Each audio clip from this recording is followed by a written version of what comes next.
Mary Manners.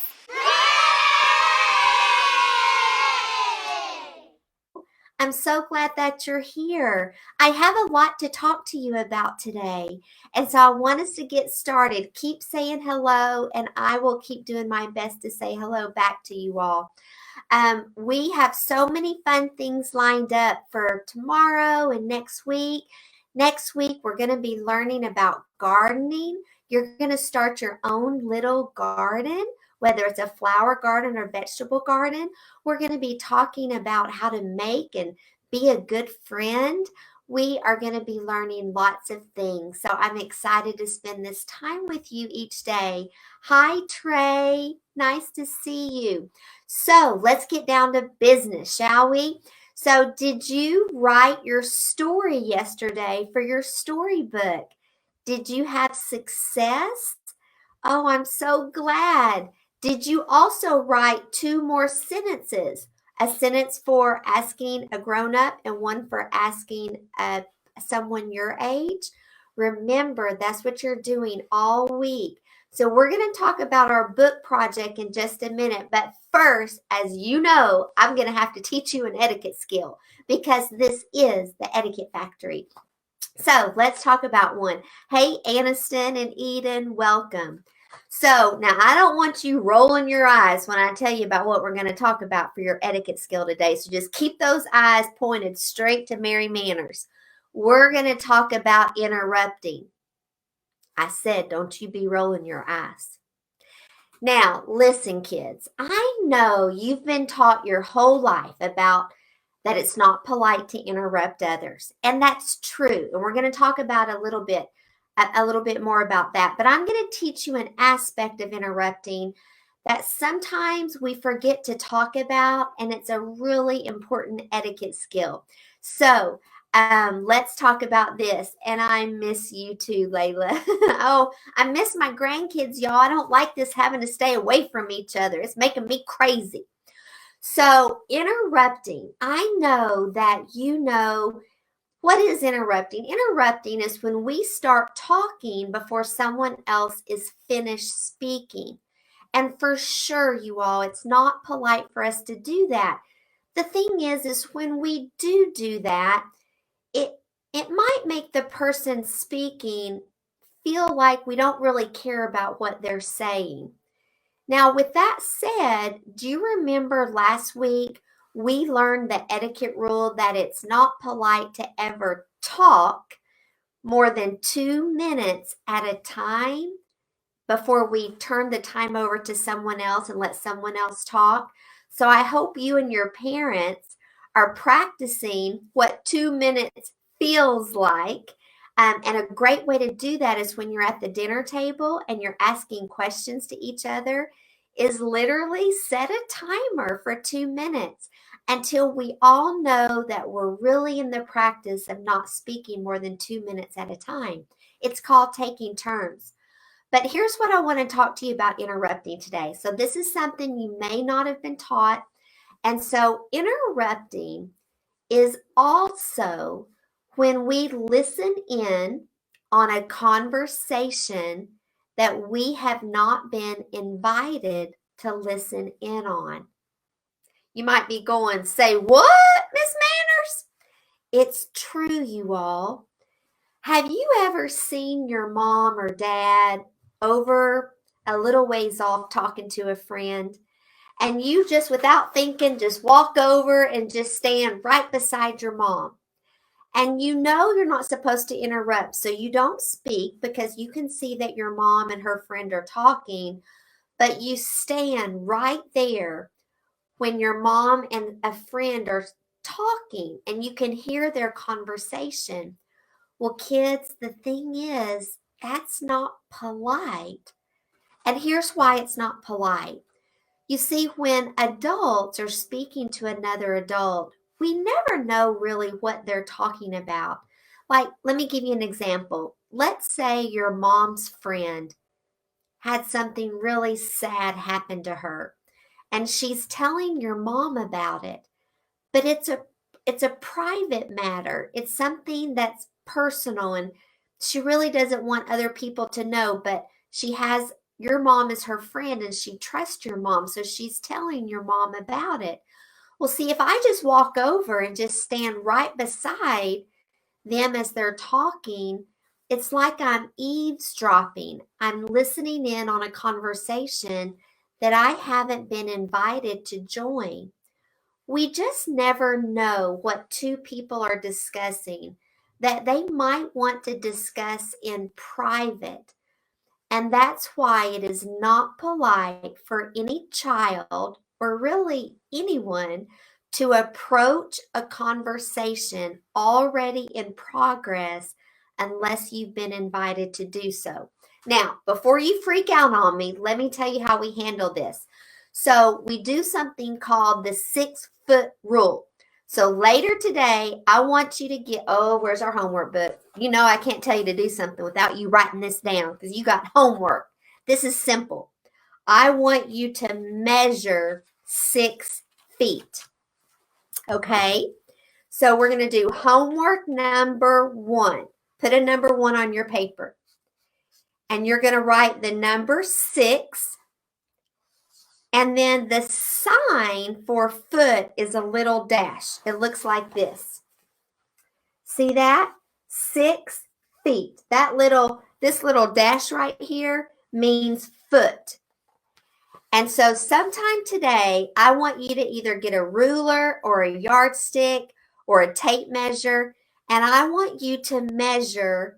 I want you to tell your mom or dad, ask your mom or dad, excuse me, to stand somewhere and say, hold on, mom and dad, let me measure. And then you're going to measure 6 feet away from them. And that's called the 6-foot rule.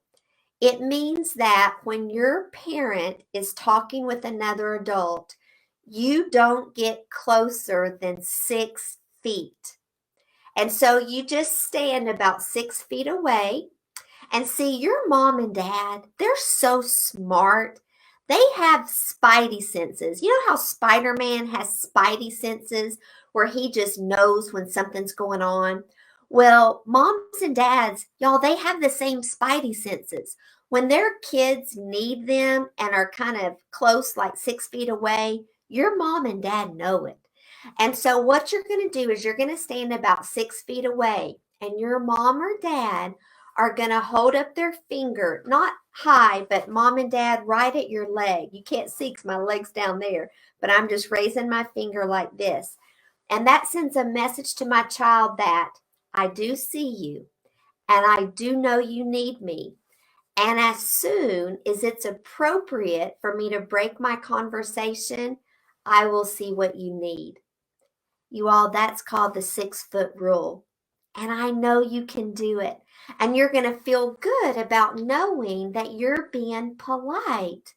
Now, this is what I used to tell my kids about the 6-foot rule.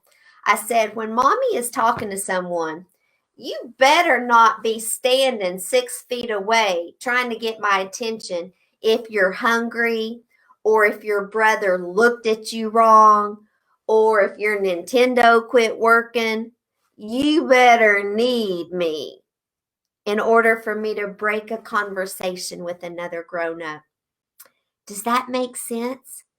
Do you think y'all can practice that later, the 6-foot rule? I'm excited for you to know this rule. I'm excited for you to show your good manners and how mature you are and how aware you are of others by practicing the 6-foot rule. Okay, that's the only etiquette lesson I'm going to teach you today.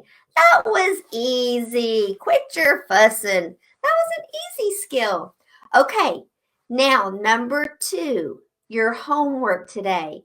So all of you that are new to the Mary Manners Show, all week, our kids have been writing and organizing a book so they can be an author. So yesterday, hopefully everyone wrote their story. Today, you're going to illustrate your book. Oh, that's so exciting. That's the funnest part. Now, kids, listen. If you want to draw the pictures yourself, awesome. If you don't want to draw the pictures yourself and you'd rather cut pictures out of a magazine or print images off of the internet with your mom and dad's help? Sure, why not? Remember, this is your book. Now, a little note to parents. Parents, there's no wrong way for your child to do this. As parents, we have to be so careful that we don't squish our child's creativity by trying to get our kids to fit into a box of creativity. Anything goes, anything works. This is their creation. Kids, it's your creation. You can do a black and white book where you just draw pictures with a pencil. You can use markers, paint, glitter, fabric, whatever you want to do. Now listen, if you have kind of a longer book, you might not be able to illustrate your whole book today. I don't want you to rush this. Even if you just make one illustration each day for the next several days, even if it takes you till next week to get your book illustrated, it doesn't matter. But I want you to begin illustrating your book today. I cannot wait. I'm so excited to see your illustrations and to see your finished product. So homework number 2 is illustrate. Oh, this is a big word. Oh, geez. Okay, I'm going to spell it for you. Are you ready? Let's hope Mary Manners spells it right. I-L-L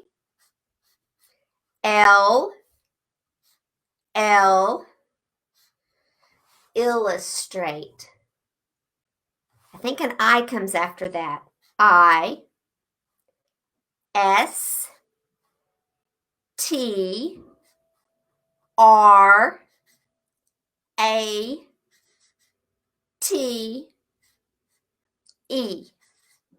Illustrate book. B-O-O-K. Woo! I don't really like long words. They give me a headache. Yes, your kids said yes to doing the 6-foot rule. You guys, hopefully you're saying yes to illustrating your book. Excellent, y'all. Excellent. That's your homework. That's easy. Now, are you ready for me to show you something fun? I'm going to show you one of my favorite games. So, whoa, baby. This is a game that's one of my kids' favorite games to play at Manners Camp. Layla's been to Manners Camp. Oh, we have fun there. So it's called The Fastest Hands in the West. So do you have the fastest hands? Oh, good job, you guys. So depending on how many people are in your family, so if there's 4 of you in your family, you need 2 of each item. If there's 8 of you in your family, you need 4 of each item. Basically, you need half as many items as there are in your family.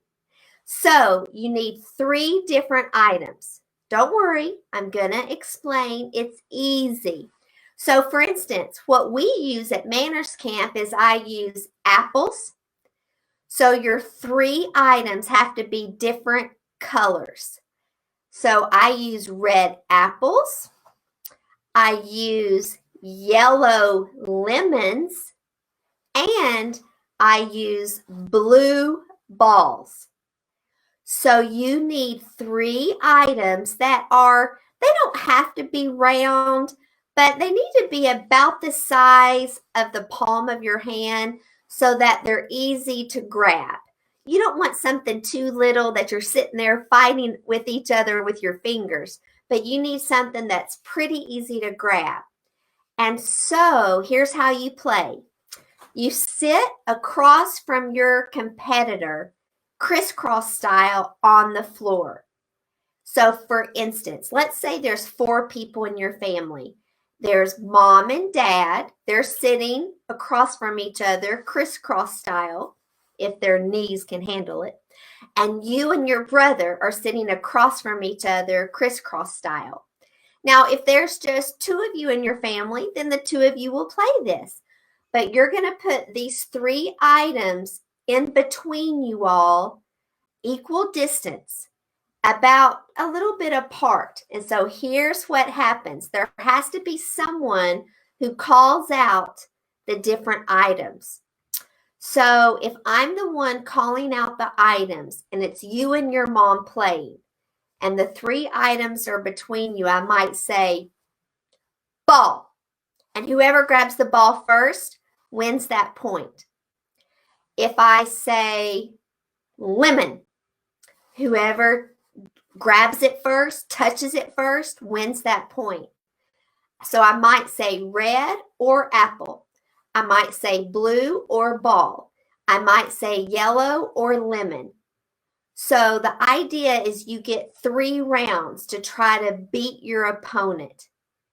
And then if there's a lot of people in your family, you can keep playing. Winners play against winners until you have an ultimate champion.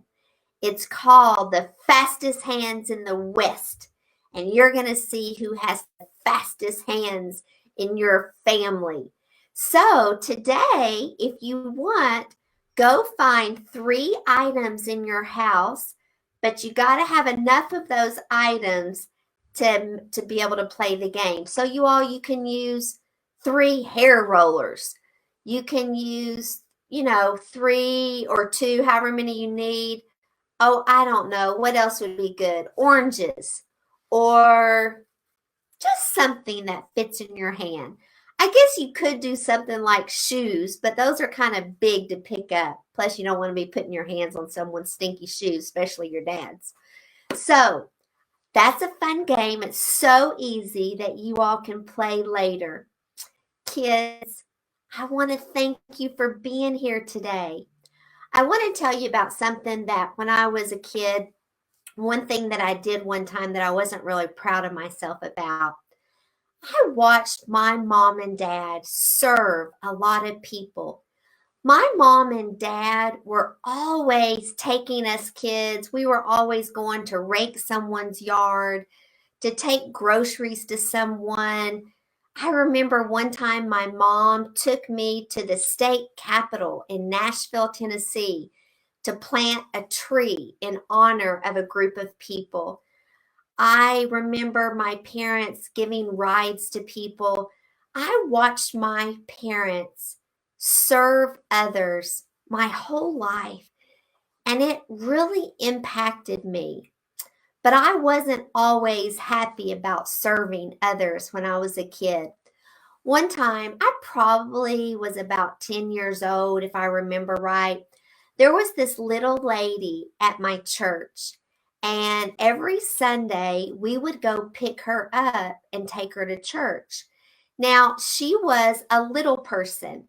She was someone that was not very tall, and she was too short to drive her own car. Back then, they didn't have special cars for people who were little people.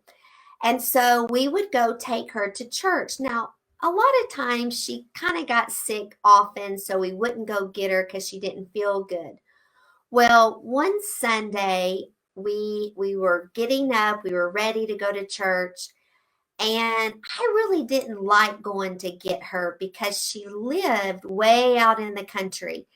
And it would take about 20 minutes to drive to her house and then 20 minutes back towards our house and then on 10 more minutes to church. So it just took so long, in my opinion. Now, remember, I was about a 10-year-old kid.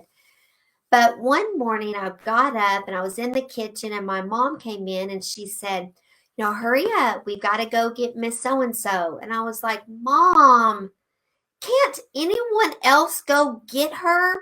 Why is it always us that have to get her? What I remember is the way that my mom looked at me. She wasn't really angry. She just was so disappointed. And right when she looked at me like that, I felt bad.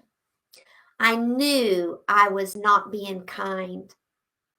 And I've always remembered that moment. Kids, sometimes, especially right now, a lot of people need help. And I hope you do better than I did. I hope you show your mom and dad how excited you are to help other people. and to show kindness to others. Anytime we can do anything that makes other people smile and happy, you all, it makes us happy inside. And it's one of the most wonderful gifts we can give anyone. Just our time and our smile and our phone call. Maybe today you need to call someone that you think might be lonely. There's so many little ways that we can help others. And so I want you to continue to be the kind children that I know that you are. I love you. I love that you spend this time with me each day. I'm excited about your books. Remember today to write a new sentence that you can ask an adult and a friend. And you all, I want you to have a great day. Hopefully it's sunny where you live. And if it is, go outside and just look up at the sun and say, thank you, sun. It feels so good.